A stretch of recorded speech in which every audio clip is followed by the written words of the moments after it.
হাশেম চাচার জীবনের সবচেয়ে বড় সুখ ছিল তার প্রিয় গরু রঙা। লাল সাদা রঙের গরুটিকে তিনি নিজের সন্তানের মতো করে মানুষ করেছেন। সকালে রঙাকে খাওয়াতে খাওয়াতেই তিনি নিজে নাস্তা করতেন। বিকেলে রঙাকে নিয়ে হালকা করে নদীর ধারে হাঁটতে যেতেন।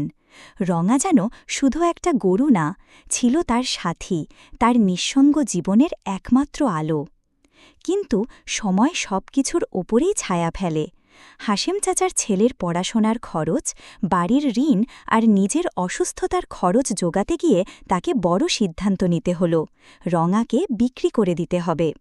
সকালবেলা রঙার গায়ে শেষবারের মতো ভালো করে গোসল করিয়ে গলায় নতুন একটা ঘণ্টি পরিয়ে হাশেম চাচা বললেন, রঙা, তোকে ছাড়া কিভাবে থাকব জানি না রে। রঙা তখন চোখ মেলে হাশেম চাচার মুখের দিকে চেয়েছিল। গরুর চোখে জল জমে থাকলে কি মানুষ বুঝতে পারে? হ্যাঁ, সেদিন হাশেম চাচা বুঝেছিলেন। হাটে যাওয়ার পথে হাশেম চাচা যতবার রঙার রশিটা টানতেন, রঙা ততবার থেমে দাঁড়াত। কখনো পা ঘষে, কখনো মাথা নিচু করে হুঁ হুঁ করে ডাক দিত। চাচা চোখের জল মুছতে মুছতে হাঁটছিলেন। হাটে গিয়ে রঙার দাম হাঁকতে হল।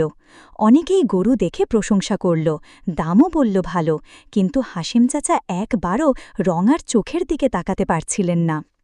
হঠাৎ এক ক্রেতা গিয়ে বলল, চাচা, গরুটা নেব, টাকা এখানেই আছে। চাচা কিছু বলার আগেই রঙা একটা লম্বা ডেকে উঠল, হুঁ। সেই ডাক যেন হাটের সমস্ত কোলাহল থামিয়ে দিল। চাচা আর সহ্য করতে পারলেন না, বললেন, না ভাই, আমি বিক্রি করতে পারব না, এটা আমার সন্তান।